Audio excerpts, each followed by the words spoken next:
taageerayaasha kooxda Real Madrid ee dalka Spain ayaa si weyn uga xumaaday markii ay arkeen ciyaaryahanka Cristiano Ronaldo oo xidhan garanka kooxda Juventus ee dalka Talyaaniga. waana ciyaaryahan Ronaldo oo muddo 9 sanadood la joogay kooxda Real Madrid, muddada oo uu noqday ciyaaryahankii labaad ee ugu wanaagsanaa ee kooxda soo mara, waxaana ka horreeyay oo kaliya xidigii kubadda cagta ee Alvaro Di Stéfano oo ahaa ciyaaryahankii qaybta ka qaatay qaabkii ay kooxda Real Madrid uga soo gudubtay koox yar dabeetana u noqotay mid ka mid ah kooxaha ugu caalamisan dunida. waana xilligii uu kooxda maamulayay gudoomiyihii loogu magac daray garoonka kooxdu leedahay ee Santiago Bernabéu. inkastoo ay haddaba sidaa tahay, haddana in badani waxay ka aaminsan tahay in aanu marnaba Ronaldo gelin qulubta tababarayaashii kooxda soo maray muddadii uu isagu ciyaarayay,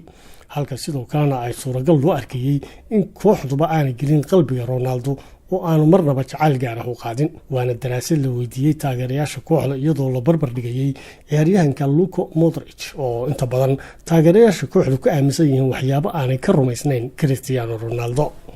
taageerayaasha aaminsan Luka Modric ma aha kuwo ay ka qarsoon tahay guushii uu Cristiano u soo hoyay kooxda iyo doorkii uu ku lahaa horumarkii taariikhiga ahaa ee ay kooxdu ka samaysay ciyaarta kubadda cagta muddadii 9 sanadood ahayd ee uu ciyaarayay. ciyaaryahanka waxa uu 438 ciyaarood oo u saftay Real Madrid u dhaliyay 450 gool, waana hadaf ay in badan suuragal ka dhigi karaynin 10 sanadood iyo ka badanba.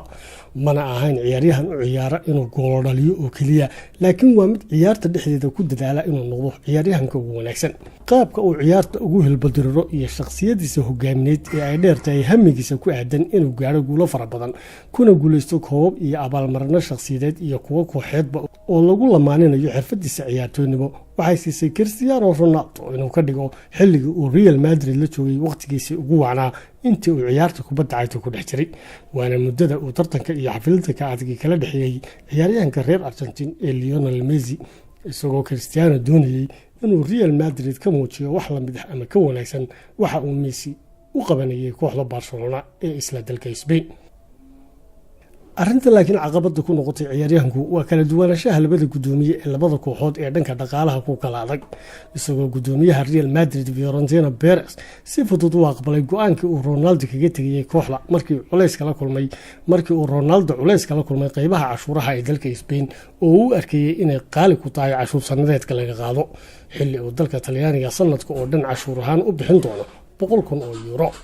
kooxda Real Madrid ayaa lafteedu caqabad kale waajahaysa xilli ciyaareedka cusub kadib markii ay muddo 7 gudihii ay ku weyday tababaraheedii iyo ciyaaryahankeedii ugu fiicnaa. inkastoo ay kooxdu dhacdo sidan oo kale ah oo ku timaada ay kasii gaashaamatay oo sanadihii u dambeeyey garoonkeeda ku soo ururinaysay ciyaaryahanno da'yar oo xirfadoodu wanaagsan tahay, inkastoo aanay jirin cid u buuxin karta ama u soo dhoweynaysa wixii uu Ronaldo u qabanayay kooxdaasi.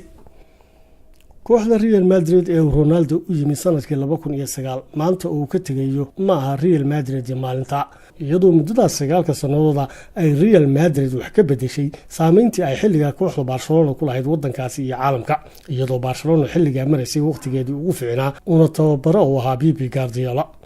iyadoo kooxda Real Madrid ay 5 sanadood ee u dambeysay 4 jeer ku guuleysatay koobka kooxaha horyaalada reer Yurub ee kubadda cagta, 4 jeer oo 3 ka mid ah isku xigeen. xilligana waxay isu diyaarinaysaa Real Madrid sidii ay u sii wadi lahayd horumarkeeda, gaar ahaan xilligan oo aanu la joogin Cristiano Ronaldo. waxaase halkaa ciyaaryahanno ay ka mid yihiin Luka Modric, Gareth Bale iyo Rafael Varane.